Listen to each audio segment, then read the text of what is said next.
मित्रों, आज हम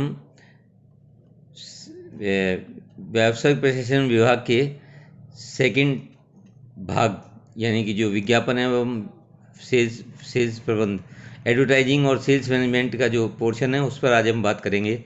और उसमें हम ये जानेंगे कि विज्ञापन क्या होता है, विज्ञापन की विशेषताएं क्या होती हैं, विज्ञापन की स्वरूप क्या है, उसका रूप क्या है, आकार प्रकार संस्था में किस प्रकार काम करता है, इसके बारे में हम बात करेंगे। तो सबसे पहले विज्ञापन क्या है इसके बारे में हम बात करते हैं। तो विज्ञापन जो है, विज्ञापन किसी ज्ञात अमेरिकन विपणन संघ की एक परिभाषा है जिसकी आपके सामने मैं डिस्कस कर रहा हूँ, आपके सामने उस परिभाषा को पेश कर रहा हूँ। विज्ञापन किसी द्वारा ज्ञात प्रायोजक द्वारा भुगतान करके विचारों, माल, सेवाओं का किया गया अवैयक्तिक प्रस्तुतिकरण तथा समर्थन का रूप है। यानी विज्ञापन हमेशा अवैयक्तिक होता है, जिसके लिए विज्ञापनदाता को भुगतान करना पड़ता है। और कोई विचार हो सकता है इसका कंटेंट में, माल हो सकता है, सेवा हो सकती है, कोई वस्तु हो सकती है, कोई विचार हो सकता है। यानी कहने का मतलब ये है कि ये अवैयक्तिक प्रस्तुतिकरण होता है जिसके अंतर्गत माल हो सकता है, जिसकी विषय वस्तु माल हो सकती है, विचार हो सकती है, या और अन्य अन्य कोई सेवा हो सकती है। कुल मिलाकर के विज्ञापन क्या है, सार और संक्षेप में विज्ञापन के बारे में क्या कह सकते हैं, ये मैं आपसे बात करना चाहूँगा। विज्ञापन से तात्पर्य विचारों, माल या सेवाओं के संवर्धन का लिखित, मौखिक, मुद्रित, दृश्यमय, चित्रात्मक या लेखा चित्रीय रूप में अवैयक्तिक प्रस्तुतिकरण से है, जो व्यावसायिक संस्थाओं द्वारा भुगतान करके विक्रय वृद्धि के उद्देश्य से किया जाता है। यानी कुल मिलाकर के विक्रय जो है वो एक अवैयक्तिक क्रिया है जिसका विज्ञापन दाता को भुगतान करना पड़ता है। विज्ञापन दाता भुगतान करने के बाद अपना कोई भी विचार, माल या सेवा उसका विज्ञापन कर सकता है और व्यक्तियों तक अपनी बात अपने तरीके से पहुंचा सकता है। ये तमाम बातें हुई विज्ञापन के संबंध में, विज्ञापन की परिभाषा के रूप में। आज हम बात करेंगे अब हम विज्ञापन की विशेषताओं की या उसकी प्रकृति की। अवैयक्तिक प्रस्तुतिकरण, सबसे पहली जो चीज़ है वह है अवैयक्तिक प्रस्तुतिकरण। विज्ञापन की प्रथम विशेषता ये होती है इसमें संदेशों का अवैयक्तिक प्रस्तुतिकरण किया जाता है। यानी विज्ञापन करने वाला और विज्ञापन देखने वाला कभी आमने सामने नहीं होते हैं। ये विक्रय कला नहीं है। विक्रय कला में तो क्रेता और विक्रेता आमने सामने होते हैं और दोनों के बीच में संदेशों का आदान प्रदान होता है, लेकिन इसके अंतर्गत अवैयक्तिक क्रिया है ये।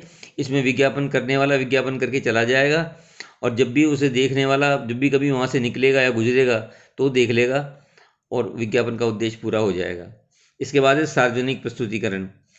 विज्ञापन का उद्देश्य जो है वो किसी व्यक्ति विशेष पर केंद्रित नहीं है, ये सार्वजनिक प्रस्तुतिकरण है।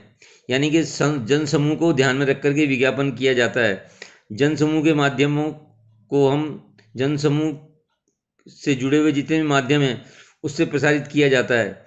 यानी एक व्यक्ति विशेष तक ये सीमित नहीं है, बल्कि ये जन समूह से संबंधित क्रिया है जिसमें जन समूह को प्रभावित करने के लिए विज्ञापन किया जाता है। इसके बाद है लक्ष्य जन समूह केंद्रित।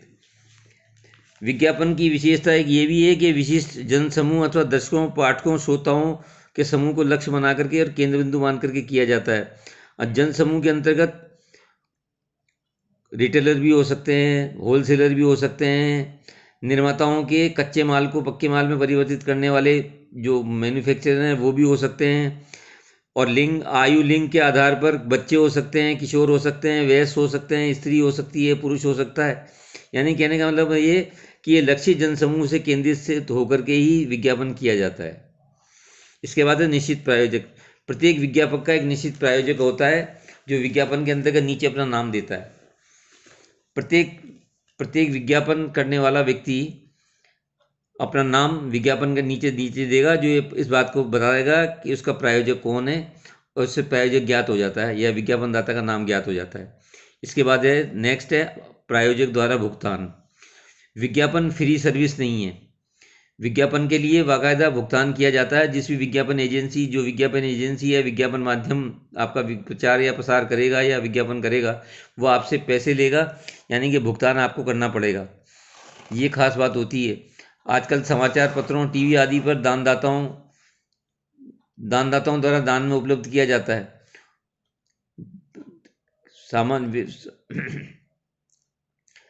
जो आदमी भी दानदाता अगर विज्ञापन देना चाहता है तो वह बाकायदा नीचे अपना नाम जरूर देगा।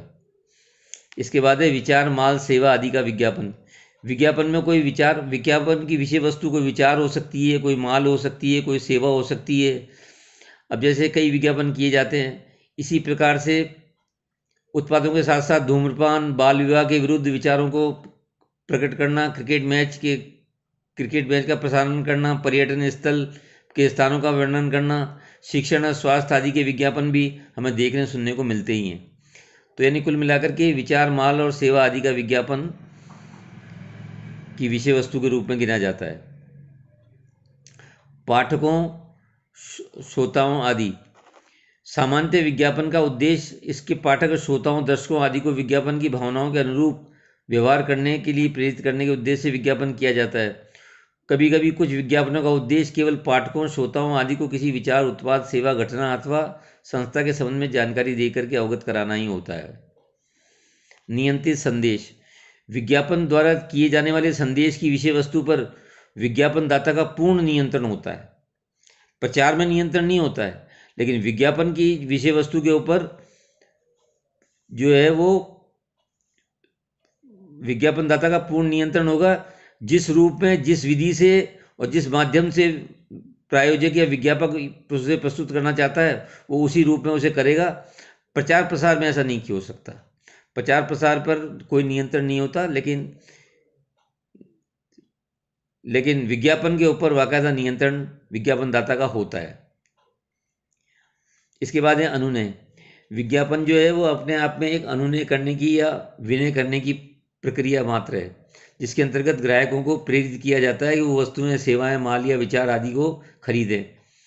तो ये एक प्रकार की ये विनय है, ये आग्रह है व्यक्तियों से वस्तु, सेवा और माल खरीदने के लिए, उनको प्रेरित करने के लिए किया गया कार्य है। इसके बाद है पक्षपातपूर्ण। विज्ञापन हमेशा पक्षपातपूर्ण होता है। पक्षपातपूर्ण से आशय से मतलब ये है कि विज्ञापन के अंदर केवल विज्ञापन दाता जो है उसका स्वयं का अपना पक्ष रखा जाता है। श्रोताओं का या पाठकों का या दर्शकों का कोई भी मत उस पर नहीं होता है। यानी ये पक्षपातपूर्ण है, केवल अपनी अपनी बात कहता है। विज्ञापन सही मायने में तटस्थ नहीं है, ये पक्षपात रहित भी नहीं है। इसमें ये बायस्ड है। इसमें केवल जो विज्ञापन दाता है केवल उसी का पक्ष रखा जाता है, बाकी उसे पढ़ने सुनने वालों का मत इसमें कोई मायने नहीं रखता। ये बात है। व्यापकता। विज्ञापन की दुनिया बहुत बड़ी है।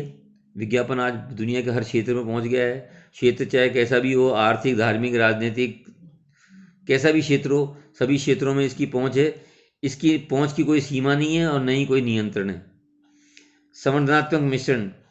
विज्ञापन के अंतर्गत संवर्धनात्मक मिश्रण के कई घटक भी शामिल होते हैं, जैसे व्यक्तिगत विक्रय है, विक्रय संवर्धन है, प्रचार है, जनसंपर्क है, प्रत्यक्ष विपणन है। ये सब चीज़ें मिलकर के विज्ञापन को और ज़्यादा प्रभावशाली बनाती हैं। ये सब चीज़ें मिल जाती हैं तो ये कहलाते हैं विज्ञापन के संवर्धनात्मक मिश्रण अंग, और ये विज्ञापन को ज़्यादा प्रभावशील बनाते हैं। विज्ञापन अपने आप में प्रभावशाली होता है, लेकिन इन क्रियाओं को अगर और किया जाए तो विज्ञापन और अधिक प्रभावशाली बन सकता है। इसके बाद है उद्देश्य परक अभियान। विज्ञापन किन्हीं पूर्व निर्धारित उद्देश्यों की प्राप्ति के लिए किया जाता है। प्रत्येक विज्ञापन करने का कोई न कोई उद्देश्य अवश्य होता है। अब हो सकता है कोई सूचना देने का माध्यम हो, सूचना देनी हो इसलिए विज्ञापन किया गया। हो सकता है जनसमूह को आकर्षित करने के लिए विज्ञापन किया गया, या हो सकता है अपना विचार रखने के लिए विज्ञापन किया गया है, या कोई सेवा देने के लिए विज्ञापन किया गया है। तो इन्हें कुल मिलाकर के कहने का आशय केवल ये है कि विज्ञापन का जो अभियान होता है वो उद्देश्य परक होता है। बिना उद्देश्य परक अभियान के विज्ञापन संभव नहीं होता है। इसके बाद है सार्वभौमिक विज्ञापन। विज्ञापन सार्वभौमिक प्रक्रिया है। आज आप किसी भी अर्थव्यवस्था में चले जाओ, अब व्यवस्था चाहे साम्यवादी हो, पूंजीवादी हो या मिश्रित अर्थव्यवस्था, भारत जैसी कोई देश की अर्थव्यवस्था मिश्रित अर्थव्यवस्था हो, सभी जगह विज्ञापन जो है वो सर्वव्यापक है। आज आप किसी भी आर्थिक, राजनीतिक, धार्मिक, सामाजिक क्षेत्र में चले जाइए, विज्ञापन आपको सब जगह देखने को मिल जाएगा। यानी विज्ञापन कुल मिलाकर के आज की तारीख में सार्वभौमिक प्रक्रिया है जो सभी क्षेत्रों में विद्यमान है।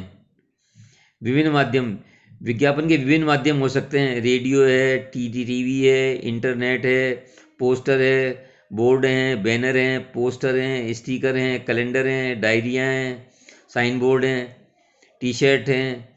इन जैसे उपहारों को दे करके भी आप विज्ञापन का उद्देश्य पूरा कर सकते हैं या विज्ञापन का अपना प्रसारण कर सकते हैं। इसके बाद है एक मार्गीय संदेश प्रसारण। विज्ञापन की एक प्रमुख विशेषता ये है कि इसमें संदेशों का एक मार्गीय प्रसारण नहीं होता है। इस क्रिया में केवल विज्ञापक जो है वो संदेश पाठक श्रोताओं तक आदि तक पहुंचाया जाता है, जबकि पाठकों आदि का संदेश विज्ञापक तक नहीं पहुंच पाता है। यानी कि एक मार्गीय क्रिया है ये कुल मिलाकर के, जिसमें केवल विज्ञापनदाता अपनी बात कहता है, उसके अंतर्गत दूसरे पक्ष की कोई बात नहीं सुनी जाती। यानी जो पाठक हैं, श्रोता हैं, उनका कोई पक्ष नहीं रखा जाता। केवल विज्ञापनदाता को जो कहना होता है वो अपनी बात वो विज्ञापन में कह देता है, और उसके बाद रिएक्शन नहीं होता है। मतलब एक्शन होता है, रिएक्शन नहीं होता है इसके अंतर्गत। रिएक्शन केवल पाठकों की तरफ से, चूँकि पाठक केवल पढ़ेगा, उसे रिएक्शन देने के लिए कहाँ जाएगा।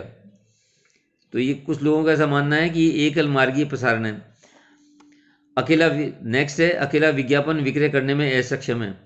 देखिए, विज्ञापन जो है वो अपने आप में अपने विचारों, तथ्यों, भावनाओं और सेवाओं और माल को प्रस्तुत करने का एक सशक्त माध्यम तो है, लेकिन ये अकेला माध्यम नहीं है।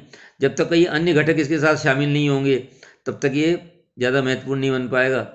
यानी कि विक्रय कला इस चीज़ में शामिल होनी चाहिए, विक्रय संवर्धन शामिल होना चाहिए, जनसंपर्क शामिल होना चाहिए, प्रचार प्रसार शामिल होना चाहिए, तभी जा करके ये प्रभावशाली बन पाएगा। बाकी अकेला विज्ञापन जो है वो उतना सक्षम नहीं है।